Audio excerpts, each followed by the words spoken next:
Hi, friends, and welcome back to the This Old Baker podcast. I'm your host, Kim Artlip, owner of This Old Baker, and today we're answering a viewer question that comes up all the time. When can I substitute soy milk for regular milk in recipes? If you've ever stood in your kitchen holding a carton of soy milk and wondered, will this work? Or am I about to waste ingredients? You are absolutely not alone. Let's talk it through in simple, real kitchen terms. First, here's the big picture. Soy milk works best in recipes where milk is mainly there for moisture, body, or gentle richness, not where dairy chemistry is doing the heavy lifting. When milk is playing a supporting role, soy milk usually steps in just fine. In everyday cooking and baking, unsweetened, unflavored soy milk can often be substituted one for regular milk. It works well in quick breads and muffins like banana or pumpkin bread, pancakes and waffles, and most cakes, especially oil-based cakes or simple butter cakes. Cookies, bars, sauces, gravies, soups, mashed potatoes, casseroles, puddings, and stovetop desserts are also great candidates. Even pantry mixes that call for milk later tend to handle soy milk without trouble. One reason soy milk works better than many other plant milks is because it's closer to dairy in protein and thickness, which helps maintain texture.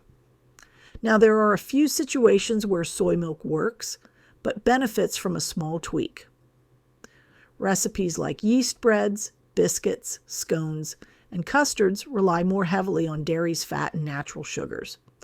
When you use soy milk in those, yeast doughs may brown a little less, biscuits and scones can be slightly less tender, and custards may set softer. The fix is easy. Add 1 to 2 teaspoons of oil or melted butter per cup of soy milk. That small addition goes a long way in restoring richness. Now let's talk about soy milk powder, because this is a big win for pantry cooks. Soy milk powder can be used anywhere you'd normally use milk powder, as long as the recipe isn't relying on dairy fat for structure or flavor. In dry pantry mixes like baking mixes, soup bases, sauce blends, or freezer meal kits, you can usually substitute soy milk powder one for non-fat dry milk.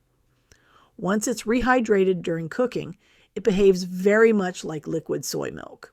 Just like liquid soy milk powder works best in everyday cooking and baking. Quick breads, pancakes, casseroles, sauces, and soups.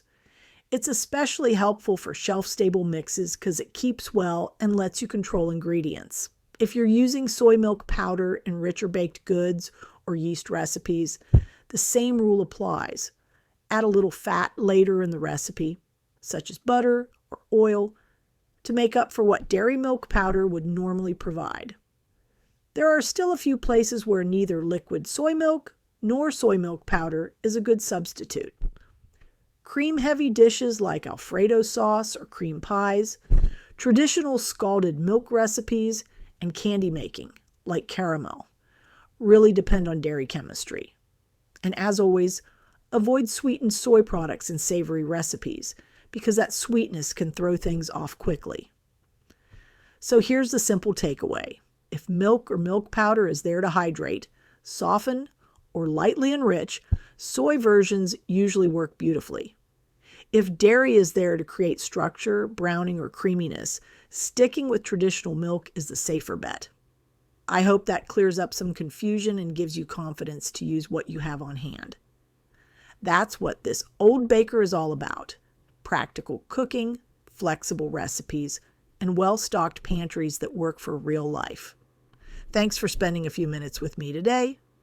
If you've got a kitchen question you'd like answered on a future episode, send it my way.